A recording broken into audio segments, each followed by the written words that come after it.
सुप्रभात। आप सभी छात्र छात्राओं का स्वागत।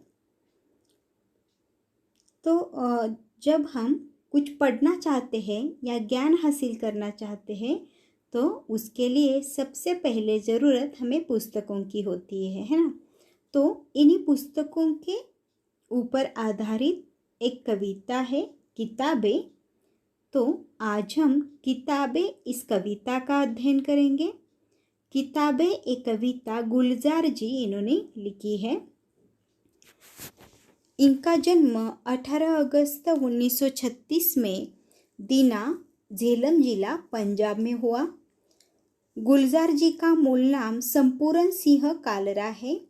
आप एक कवि, पटकथा लेखक, फिल्म निर्देशक, नाटककार होने के साथ साथ हिंदी फिल्मों के प्रसिद्ध गीतकार हैं। इनकी प्रमुख कृतियाँ चौरस रात लघु कथाएँ हैं, रावी पार कथा संग्रह, रात, चांद और मैं, एक बूंद चांद, रात पश्मीने की आदि कविता संग्रह इन्होंने लिखे हैं। खराशे एक कविता कहानी का कोलाज है। तो देखते हैं पद्य संबंधी यानी विधा का प्रकार कौन सा है। तो ये जो कविता है किताबें, यह विधा का प्रकार है नई कविता। तो आधुनिक संवेदना के साथ परिवेश के संपूर्ण वैविध्य को नए शिल्प में अभिव्यक्त करने वाली काव्यधारा है नई कविता।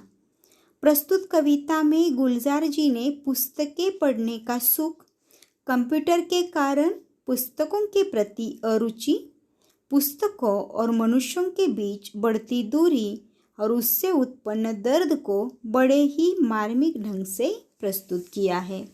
यानी पुस्तकों की हालत, इसके बारे में इस कविता में वर्णन किया गया है। तो आइए देखते हैं कविता। किताबें झांकती है बंद अलमारी के शीशों से, बड़ी हसरत से तकती है। महीनों अब मुलाकातें नहीं होती, जो शामें उनकी सोहबत में कटा करती थी अब अक्सर। तो इन पंक्तियों के कठिन शब्दार्थ हैं। झांकती का मतलब है छिपकर देखना या छिपकर देखती। अलमारी का अर्थ है कई खानों वाला लोहे या लकड़ी का बड़ा ढांचा। हसरत का अर्थ है कामना, उम्मीद या इच्छा। मुलाकातें का अर्थ है भेंट। तकना का अर्थ है देखना। सोहबत का अर्थ है संगीत। तो इन पंक्तियों के माध्यम से गुलजार जी किताबों की हालत बताते हैं। किताबें क्या कर रही है, तो किताबें अभी बंद अलमारी से झांक रही है। और इसीलिए यहाँ पर देखो कि किताबें अब कहाँ रखी जाती है, तो अलमारी में रखी जाती है, वह भी बंद अलमारी में। तो किताबें बाहर झांकती रहती है यानी देखती रहती है बंद अलमारी के शीशों से, और बड़ी हसरत से तकती है। यानी हसरत यानी क्या, तो इच्छा। वो कौन सी इच्छा रखते हैं किताबें, तो कोई तो आएगा और उन्हें उस अलमारी से बाहर निकाल कर पढ़ेगा। इस हसरत से वह ताकती रहती है, क्योंकि महीने हो गए और किताबों की किसी से मुलाकात भी नहीं हुई। और इसीलिए यहाँ पर कवि गुलजार जी कहते हैं कि किताबें अब बंद अलमारी के शीशों से झांक रही है, कि मन में यह इच्छा लेकर कि कोई तो आएगा और मुझे इस अलमारी से बाहर निकालेगा, क्योंकि महीनों हो गए लेकिन किसी से किताबों की मुलाकात नहीं हुई है। तो किताबें मन में सोचती है कि जो शामें उनकी सोहबत में कटा करती थी, यानी जो इंसान किताबों को हाथ में लेकर शाम में उन्हें पढ़ने के लिए बैठते थे, अभी वह क्या कर रहे हैं, उन किताबों को उन्होंने अलमारी के अंदर बंद करके रखा है। और इसीलिए अब वह अलमारी के अंदर बंद किताबें जो है वह बड़ी हसरत से ताकती है, और वह यह सोच रही है कि कोई तो आएगा और हमें यहाँ से बाहर निकालेगा और पढ़ेगा। और इसीलिए किताबें कहती है कि जिनकी सोहबत में यानी संगत में हमारी शामें कटा करती थी अब अक्सर। आगे देखो कविता। गुजर जाती है कंप्यूटर के पर्दों पर, बड़ी बेचैन रहती है किताबें, उन्हें अब नींद में चलने की आदत हो गई है। जो कदरें वो सुनाती थी कि जिनके सेल कभी मरते नहीं थे, वो कदरें अब नज़र आती नहीं घर में। जो रिश्ते वो सुनाती थी। तो इन पंक्तियों में से कठिन शब्दार्थ है। बेचैन का अर्थ है व्याकुल, कदर का अर्थ है मूल्य या मायने, और सेल का अर्थ है कौशिका। तो देखो, गुलजार जी आगे कहते हैं कि जिनकी सोहबत में इंसान की शामें कटा करती थी, लेकिन यानी किताबों की सोहबत में, किताबों की संगत में लोग क्या करते थे, शाम में बैठते थे किताबों को लेकर और उनमें पढ़ते थे। लेकिन अब क्या होता है, तो गुजर जाती है कंप्यूटर के पर्दों पर। अब शामें कहाँ पर गुजर जाती है, कंप्यूटर के पर्दे पर। बड़ी बेचैन रहती है किताबें, कंप्यूटर यानी क्या, संगणक जिसे कहते हैं। तो कंप्यूटर के पर्दों पर अभी ये शामें गुजर रही है और इसलिए किताबें अलमारी में बंद पड़ी हुई है। बड़ी बेचैन रहती है किताबें, किताबें अब बेचैन है। क्यों बेचैन है, क्योंकि अब लोग क्या कर रहे हैं, शाम का वक्त कहाँ पर गुजार रहे हैं, तो कंप्यूटर के सामने वह गुजार रहे हैं।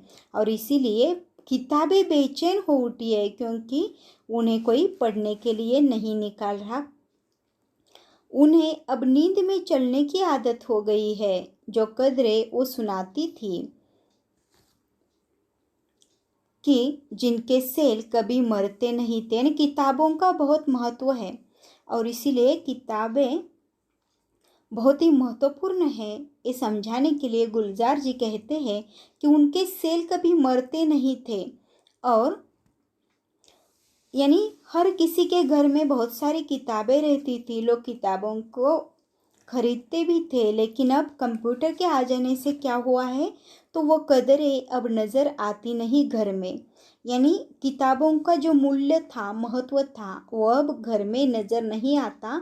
ऐसा कवि गुलजार जी बताते हैं। क्यों नहीं आता, क्योंकि अब कंप्यूटर का महत्व बढ़ गया है।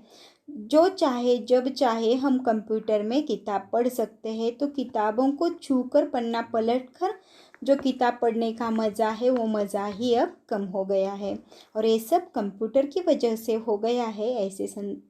ऐसे कवि गुलजार जी बताते हैं। वो कहते हैं, वो कदरें अब नज़र आती नहीं घर में, जो रिश्ते वो सुनाती थी। यानी किताब और मनुष्य, इनका जो रिश्ता था, इंसान का रिश्ता किताबों के साथ, वो अब नज़र नहीं आ रहा। तो क्यों नहीं नज़र आ रहा, क्योंकि अब लोग क्या कर रहे हैं, शाम का वक्त जो भी किताबों के साथ गुजारा जाता था, वो अब कंप्यूटर के सामने लोग वक्त बिता देते हैं, कंप्यूटर के सामने बैठते हैं और इसीलिए किताबें बेचैन हो रही है और उन्हें अब नींद में चलने की आदत हो गई है। और जो कदरें यानी मूल्य, मायने किताबें सुनाती थी, वो और जिनके कभी सेल नहीं मरते थे, यानी वह हमेशा हर किसी के घर में पाए जाते थे। लेकिन अब उनकी जगह कहाँ पर हो गई है, तो बंद अलमारी में उन्हें रखा जाता है। और इसकी वजह क्या है, तो ये संगणक है, ऐसे यहाँ पर गुलजार जी बताते हैं।